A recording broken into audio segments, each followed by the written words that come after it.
नमस्कार मित्रांनो, पुन्हा कर्तव्य आहे या मालिकेच्या 2 जानेवारी आणि 3 जानेवारीच्या भागात काय होणार आहे हे आपण थोडक्यात जाणून घेऊ। तर मालिकेच्या आजच्या भागात आपल्याला असं बघायला मिळतंय की सगळे घरी आलेले असतात आणि सगळे नाश्त्याला बसलेले असतात। तनया आपल्या गालावरती ओरखडा मारून घेते आणि बाहेर येते। ती उदास बसलेली असते।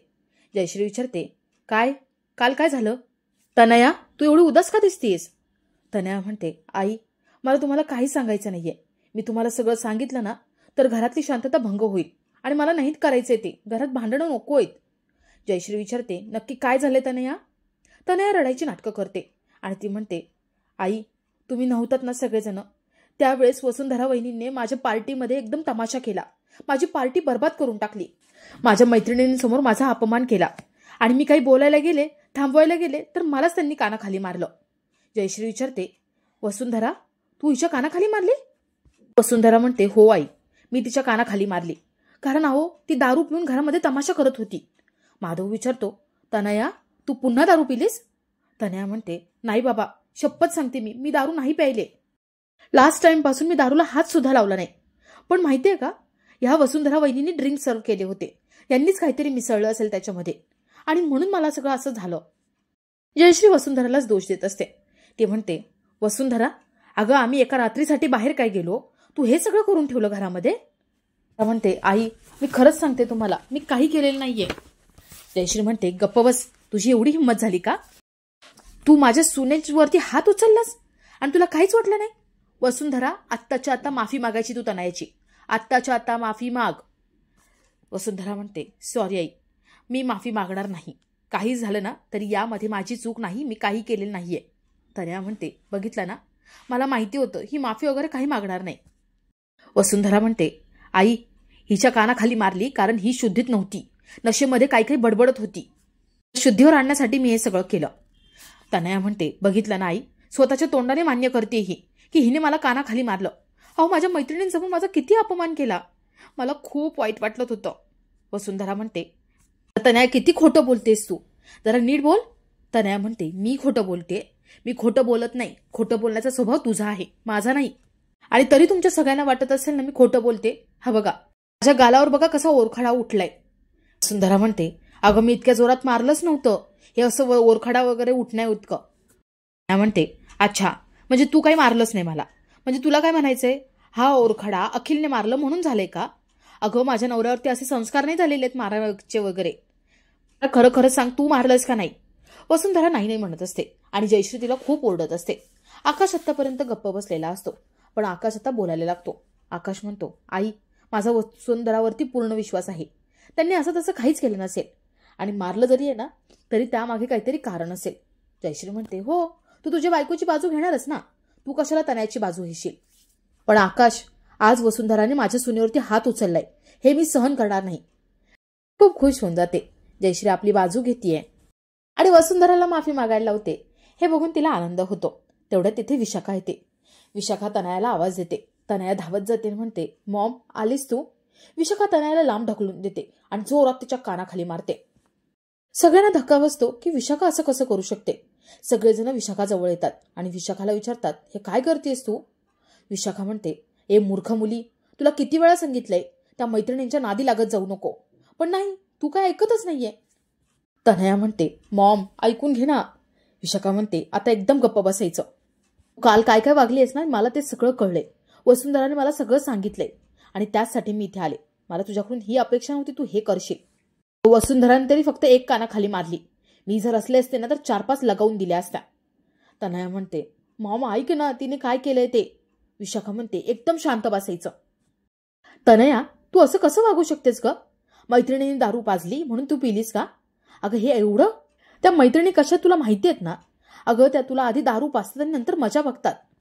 जयश्रीला म्हणतो, आई बघितलंस ना, वसुंधरा खरं बोलत होती, त्या खोटं बोलत नव्हत्या। आता तरी विश्वास बसलाय? जयश्री म्हणते, का असं वागलीस ग तनया? अगं एवढं खोटं का बोललीस तू? मी तुझ्यावरती किती विश्वास ठेवला होता आणि आज तू वसुंधरा समोर मला तोंड घशी पाडलंस। अखिलकडे बघते आणि अखिलला इशारा करते। अखिल काही बोलणार तेवढ्यात जयश्री म्हणते, तुम्हाला ऑफिसला नाही जायचंय का? उशीर होत नाहीये का? ते सगळेजण ऑफिसला निघून जातात आणि जो तो आपापल्या रूममध्ये निघून जातो। तर इकडे तनया विशाखा रूममध्ये आलेले असतात। तनया म्हणते, आई तू इथे येऊन मला का मारलंस ग? मला वाटलं तू माझी बाजू घेशील, पण आज तू इथे येऊन माझ्या कानाखाली मारलीस ना. काय गरज होती इथे येऊन कानाखाली मारण्याची?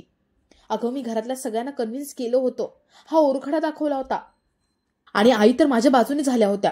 अगं त्या वसुंधराला माफी मागायला सांगत होत्या, पण तू तू का अशी वागलीस? विशाखा म्हणते, तनया अगं मला माहितीये तू काय वागली असते.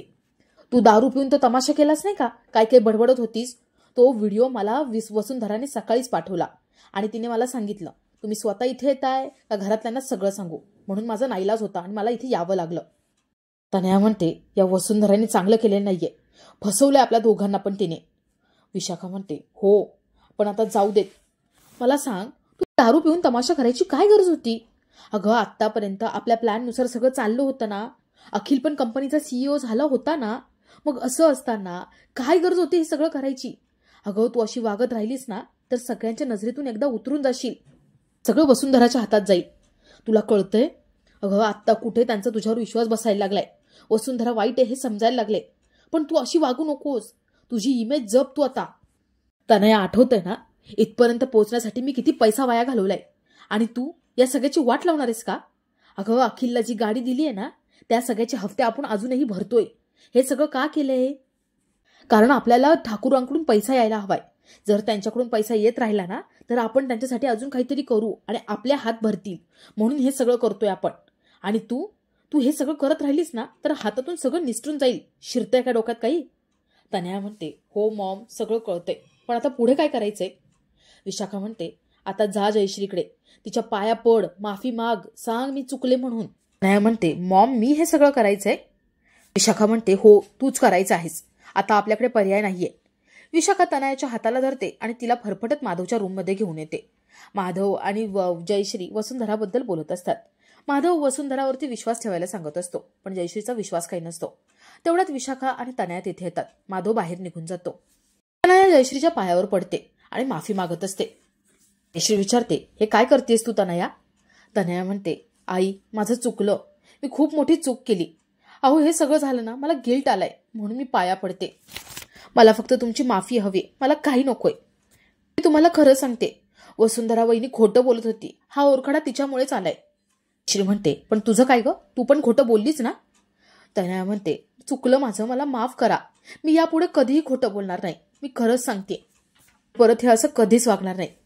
विशाखा म्हणते, जयश्री सोड ना सगळं, अगं खरंच तिला पश्चाताप झालाय, माझ्या मुलीला माफ कर ना. तेवढ्यात तिथे वसुंधरा येते. वसुंधरा सगळ्यांना चहा देते आणि ती तनयाला म्हणते, तनया तुझं डोकं जड झालं असेल ना, घे चहा घे, बरं वाटेल जरा. विशाखा जयश्रीला म्हणते, जयश्री अगं खरंच सांगते, तनयाला पश्चाताप होतोय आणि तिने ठरवले आता पुढचे 2 दिवस ती निर्जळी उपवास करणार आहे. तनया जराशी घाबरते आणि ती विशाखाकडे बघते. विशाखा म्हणते, तनया करणारेस ना उपवास? तनया म्हणते, हो मी उपवास करणार आहे.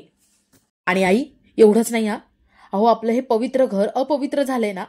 आपल्या या चांगल्या लोकांसाठी मी आता हे सगळं घर झाडून पुसून घेणार आणि या घराला लोटांगण घालत प्रदक्षिणा सुद्धा घालणार. जयश्री म्हणते, नको त्याची काहीच गरज नाही.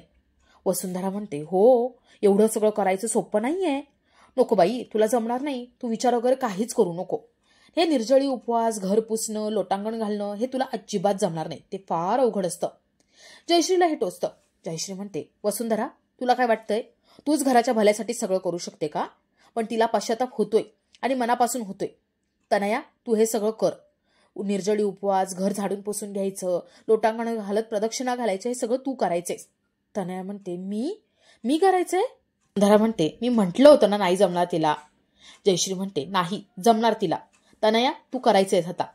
तनया वाकड तोंड करते. विशाखा तनया बाहेर येतात. विशाखा म्हणते, तनया हे सगळं बोलायची काय गरज होती? फरशी पुसेन आणि लोटांगण घालेल, तुला काय गरज होती सगळं बोलायची? तनया म्हणते, मी आईंना इम्प्रेस करण्यासाठी बोलले होते, पण ती वसुंधरा बघितलं ना, तिने डाव उलटवला. तिथे वसुंधरा झाडू फरकं वगैरे घेऊन येते. ती म्हणते, हे बघ तू म्हणाली तसं करायची वेळ आलीये, घे तनया झाडून पुसून घे. विशाखा वसुंधराला खूप बोलते आणि तिला म्हणते की आता बघ मी काय करते ते, आज सगळ्याचा पश्चाताप होईल एवढं मी तुझ्यासाठी करेल. वसुंधरा म्हणते, मी काहीच केलेलं नाहीये. अहो मी हे फक्त तनयासाठी करते, ती म्हणाली आहे ना त्यासाठी करते. तेवढ्या तिथे जयश्री येते. तनया वसुंधराच्या हातातून झाडू फडकं वगैरे घेते आणि पुसायला लागते. विशाखा तिथून निघून जाते. वसुंधरा म्हणते, आई सॉरी, पण मला तुम्हाला तोंड कशी पाडायचं नव्हतं. आज जे झालं ना त्यामुळे तुम्हाला सांगते, आता मी असं पुन्हा कधीच काही करणार नाही. तुम्हाला तोंड कशी पाडणार नाही. जयश्री तोंड वाकडं करते आणि निघून जाते आणि आपला आजचा हा भाग इथेच संपतो. तर मालिकेच्या पुढील भागात आपल्याला असं बघायला मिळतंय की तनय आज सगळे रूम सगळं घर झाडून पुसून घेत असते आणि वसुंधरा मुलांकडे येते. वसुंधरा म्हणते, काकू आज खूप काम करते ना, आता चला आवरा, काकूला त्रास देऊ नका आणि पटकन तोंड हातपाय धुवून घ्या. मी आज सगळ्यांसाठी गरमागरम वडे करणार आहे. वसुंधरा किचनमध्ये जाते आणि गरम गरम वडे करते. तनया हे सगळं बघत असते. तिच्या तोंडाला पाणी सुटतं. सगळेजण बसून वडे खात असतात आणि तनयाचं सगळं लक्ष त्यांच्याकडे असतं.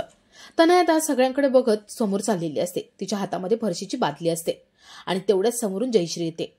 त्या दोघींची धडक होते आणि सगळं घाण पाणी जयश्रीच्या अंगावर पडतं. तनया म्हणते, सॉरी आई, पण सगळं काम झाले. वसुंधरा म्हणते, आणि स्टडी रूम ती राहिलीये ना, ती पुसायची राहिलीये म्हणून म्हटलं. तनया तिच्याकडे रागाने बघत असते.